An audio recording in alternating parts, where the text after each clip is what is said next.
Okay, so you're here, which means you're ready to dive deep into DeFi, right? HI, that's right. And honestly,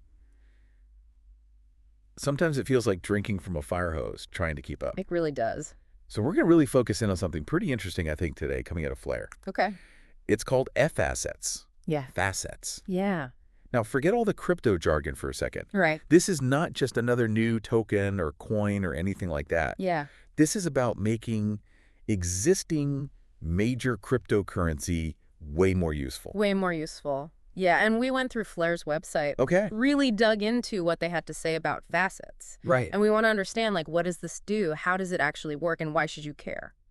Exactly. Especially if you're holding certain cryptocurrencies. So FAssets, just in plain English, what are they bringing to the table? Well, they're really designed to let currencies that we already know, Okay. Bitcoin, XRP, even Dogecoin, interact directly with smart contracts. Right.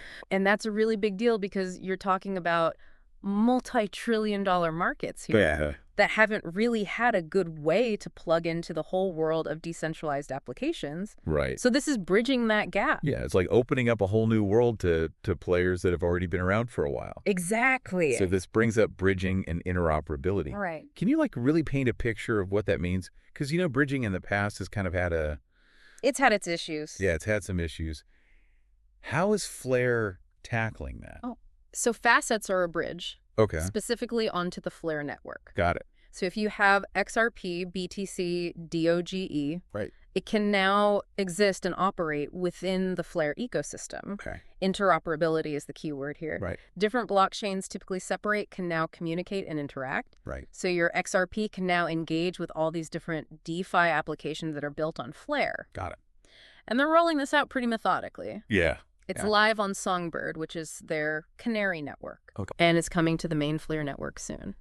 So these different cryptos can now kind of talk to each other, or at least within the Flare ecosystem. Exactly. So how do you turn your regular Bitcoin into this FBPC thing? Like, Yeah. what's the process? How does that work? That happens through a process called minting. Okay. So if you have an asset like XRP and you want to use it in this Flare DeFi space, Right. you use a minting dApp, basically a user-friendly, decentralized application Yeah. to convert your XRP into its asset counterpart, which is FXRP. Okay. Same with Bitcoin becomes FBTC, Dogecoin becomes FDOGE. Gotcha. So you're creating a version of your original asset Right. that is native to the Flare network. Okay, like creating a digital twin on Flare. Exactly. Got it.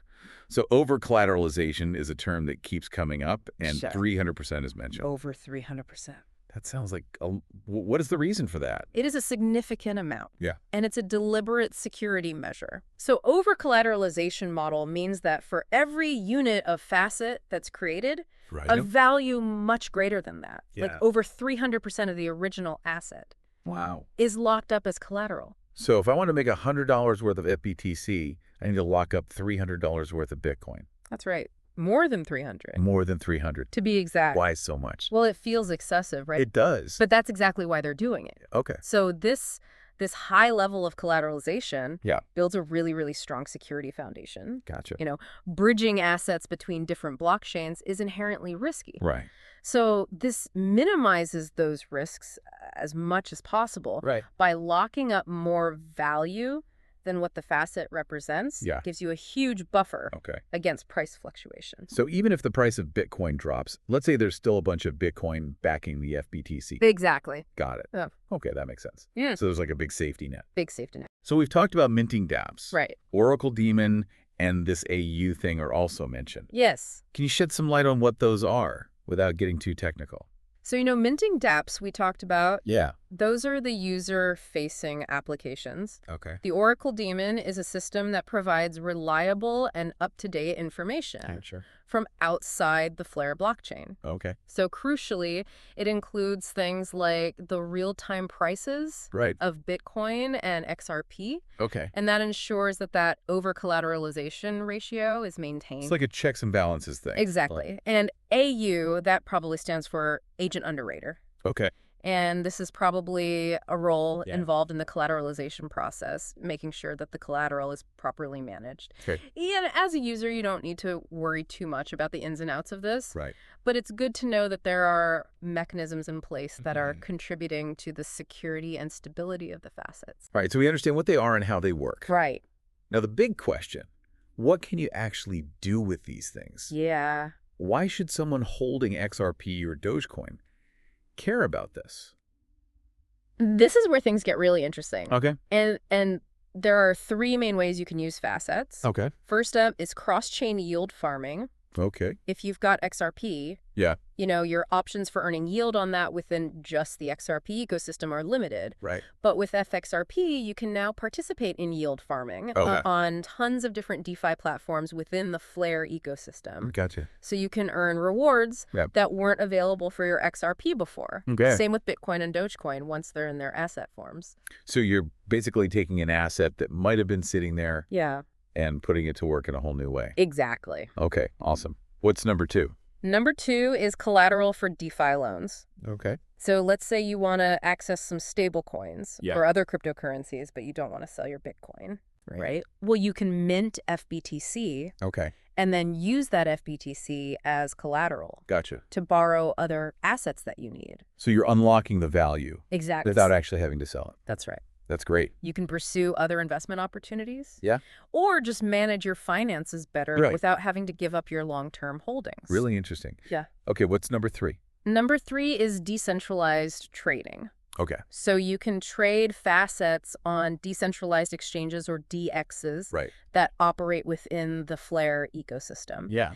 This opens up access to tons of different trading pairs Okay. and potentially much deeper liquidity pools Gotcha. than what's available on the native blockchains Right. of XRP, BTC, or DOGE. It's just widening the scope. Yeah, it's broadening the whole trading landscape. Yeah. Okay. Awesome. So to recap, Yeah, potential to earn yield, right. ability to use assets as collateral, Yep. and then access to potentially better trading opportunities. By bringing all this stuff into the Flare ecosystem through Facets. Exactly. Now, the source also mentions that this helps to secure the Flare ecosystem with decentralized data. Yes. How does that work? So they don't provide a ton of detail here. Right. But by introducing all these different types of collateral in the form of facets, Okay. it makes the overall Flare ecosystem more resilient. Gotcha. The decentralized data part probably refers to Flare's infrastructure Okay. for providing decentralized and reliable data feeds, Right. which are essential for DeFi. Yeah. Lending protocols, for example, need accurate price data. So having a solid decentralized system for this data Yeah. makes everything more secure and reliable. Awesome. Now, there's also a section that says, become an agent. Yeah, forge a DeFi hub. Yeah. Is that something that, like, the average user should be thinking about right now? It seems to be more for technically advanced users, Okay. maybe developers, Yeah. institutions who want to play a more active role in the facet ecosystem. Being an agent probably means you're part of the mechanisms Yeah. that support the creation and management of facets, Right. like the collateralization process, Right. and forge a DeFi hub that suggests you can build new services or platforms Right. that leverage facets. So there's like different tiers of involvement here. Yeah, You can just use Facets or you can be more involved. exactly. Okay, cool. And then there's this section that says trade your Facets with, Right. but it doesn't actually list anything. It's coming soon. Yeah. So what can we read into that? Well, it probably means that Flare is setting up partnerships Okay. with decentralized exchanges. Yeah. Or they expect that facets are going to be listed on DXs Right. within their ecosystem. Right. I'm sure they'll announce those integrations as the mainnet launch gets closer. Makes sense. Yeah. Okay, last thing.